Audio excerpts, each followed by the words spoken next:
This channel does not promote any violent, harmful, or illegal activities. All content provided by this channel is meant for an educational purpose only.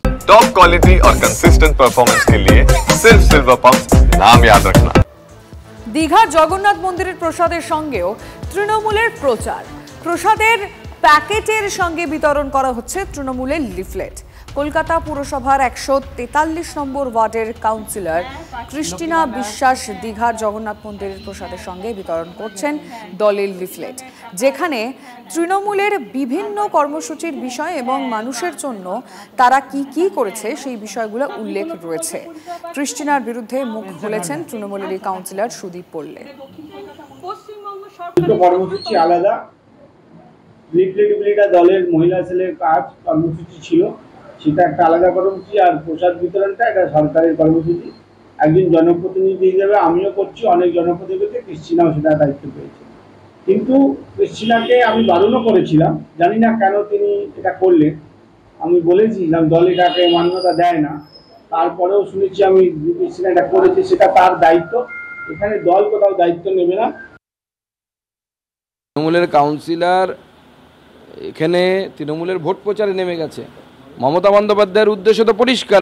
ঠিক রাবণ যেমন সীতাকে হরণ করার জন্য সন্ন্যাসীর বেশে এসেছিল, সেরকম তৃণমূল কংগ্রেস মমতা বন্দ্যোপাধ্যায় এখন নতুন হিন্দু সাজছে, গেরুয়া বসন পড়ার চেষ্টা করছে। হিন্দু ভোট চায়, কারণ বিগত নির্বাচনগুলোতে হিন্দুরা পশ্চিমবঙ্গের হিন্দুরা মমতা বন্দ্যোপাধ্যায়কে সিংহভাগ হিন্দুরা আর ভোট দিচ্ছেন না। নজর আছে পরের খবরের দিকে। ঘোলায় পথ দুর্ঘটনায় বলি 3। মহিষপোতা কল্যাণী এক্সপ্রেসওয়েতে দুর্ঘটনা, বাইকে ধাক্কা লরির, ঘটনাস্থলে মৃত্যু। বাইকে থাকা 3 জনের। খবর পেয়ে ঘটনাস্থলে এসে মৃতদেহ উদ্ধার করে ঘোলা থানার পুলিশ।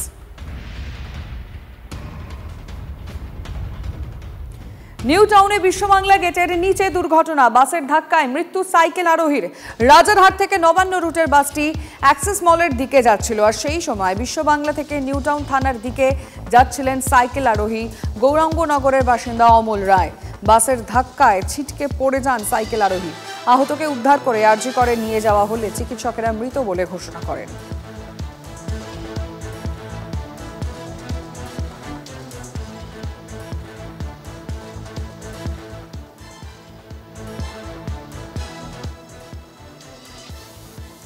মাঝ আকাশে এয়ার ইন্ডিয়ার বিমানে থাকা যাত্রীর মৃত্যু। কলকাতা বিমানবন্দরে জরুরি অবতরণ।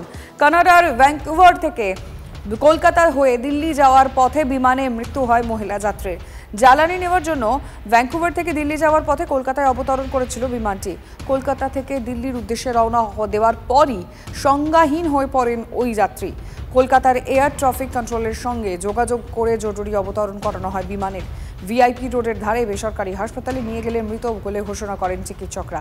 ময়না তদন্তের জন্য দেহ পাঠানো হয়েছে আরজি করে।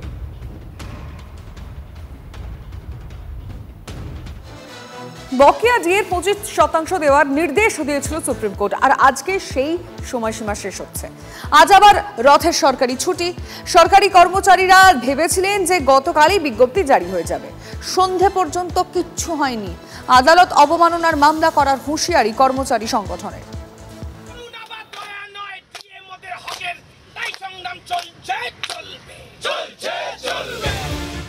16ই মে সুপ্রিম কোর্টে বড় ধাক্কা খায় রাজ্য সরকার।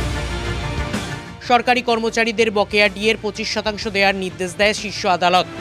মামলাটি পঞ্চম বেতন কমিশনের বকেয়া ডিএ সংক্রান্ত। 2009 থেকে 2019 10 বছরে বকেয়া ডিএর 25% দেওয়ার নির্দেশ দেয় সুপ্রিম কোর্ট। ডেডলাইন শেষ হচ্ছে 27 জুন।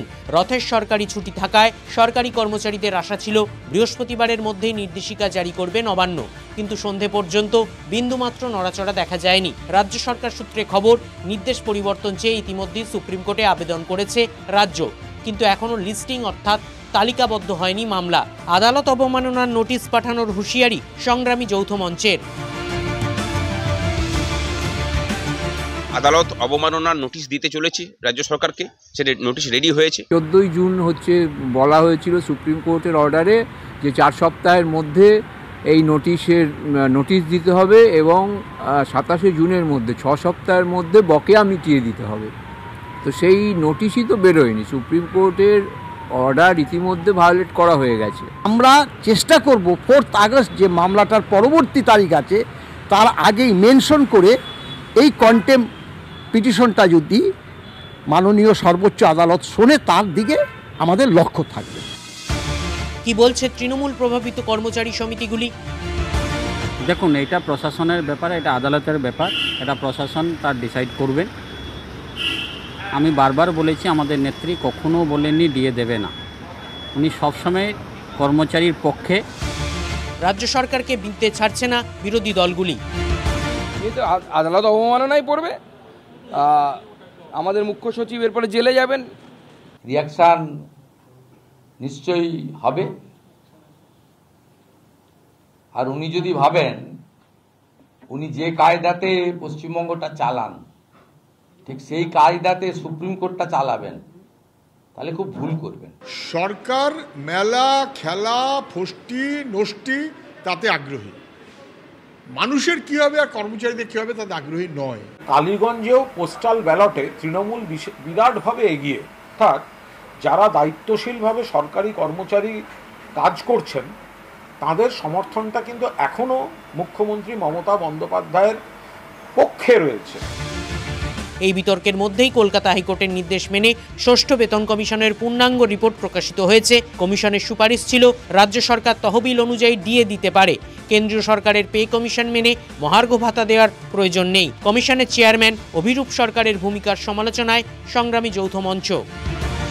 একজন পে কমিশনের চেয়ারম্যানের মতো সামান্য একজন মানুষ, তিনি এআইসিপিআই কে অস্বীকার করে মূল্যবৃদ্ধি নির্ধারণের যে সূচকটাকে অস্বীকার করতে পারেন কিভাবে? কোন অধিকারে তিনি এই সুপারিশ করলেন? তিনি বেতন, ভাতা এবং ডিএ সবই ওই all India consumer price index অনুসারে পায়, এবং কেন পায় সেটা কিন্তু তিনি খুব ভালো মতো জানেন।